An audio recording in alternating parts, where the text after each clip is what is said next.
কে দিল্লি গেছে? দেখুন, একজন প্রাপ্তবয়স্ক মানুষ, তিনি দিল্লি যে কোনো জায়গায় তিনি ঘুরতে পারেন।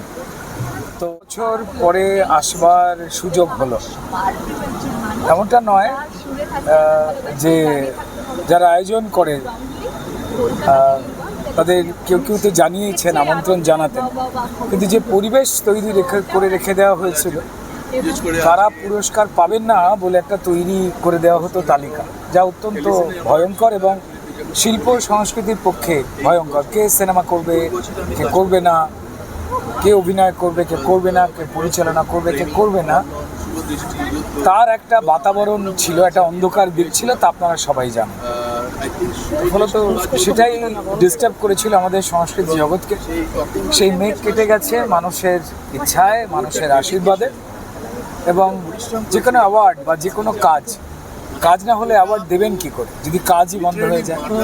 বছর আগে 100টা সিনেমা হতো, এখন সেটা বিভিন্ন চাপের কারণে, তা আপনারা সবাই জানেন, কমতে কমতে 30টা জায়গায় চলে এসছে। এই যে আপনারা সাংবাদিক, আপনাদেরও এই খবরগুলো তুলে ধরা একটা দায়িত্বের মধ্যে পড়ে। কিন্তু যদি সিনেমা কম হয়ে যায়, আপনারা কতগুলো সিনেমা নিয়ে মানুষের কাছে পৌঁছবেন বা জানাবেন? তো প্রত্যেকেরই, আমাদের ক্যামেরার সামনে বা পেছনে, টেকনিশিয়ান হোক বা আর্টিস্ট হোক, তাদের একটা অসুবিধা হয়ে গিয়েছিল।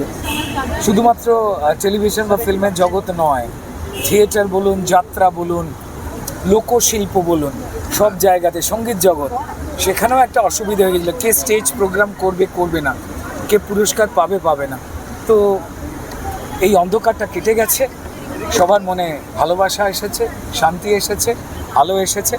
আর সেই আলোয় ঝলমল হয়ে উঠেছে আবার এবারে টেলিভিশনে 23তম বোধহয়, সম্ভবত এবার 23তম। বাস, যারা আয়োজক তাদেরকে ধন্যবাদ জানাই, এবং বাকি যে মানুষেরা এসেছেন, কেউ পুরস্কৃত হচ্ছেন, কারোর ট্রেন মিস হয়ে যাচ্ছে, তাদের পরবর্তী বছরের জন্য শুভেচ্ছা রইল। সম্পূর্ণ ভোল বদল করে ফেলেছেন এবং আবার দিল্লিতে, কি বলবে এটা নিয়ে? কে দিল্লি গেছে?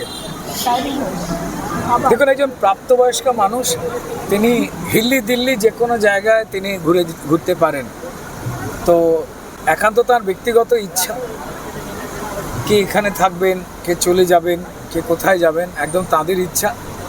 শুধু একটাই কথা বলবো যে তারা ইচ্ছা পূরণ যেমন করেই করছেন করুন, এমনভাবে বা এমন কোনো ইচ্ছা পূরণের জন্য পদক্ষেপ নেবেন না যাতে মানুষ কষ্ট হয় বা আপনাদের ঠিক বা ভুল বোঝে।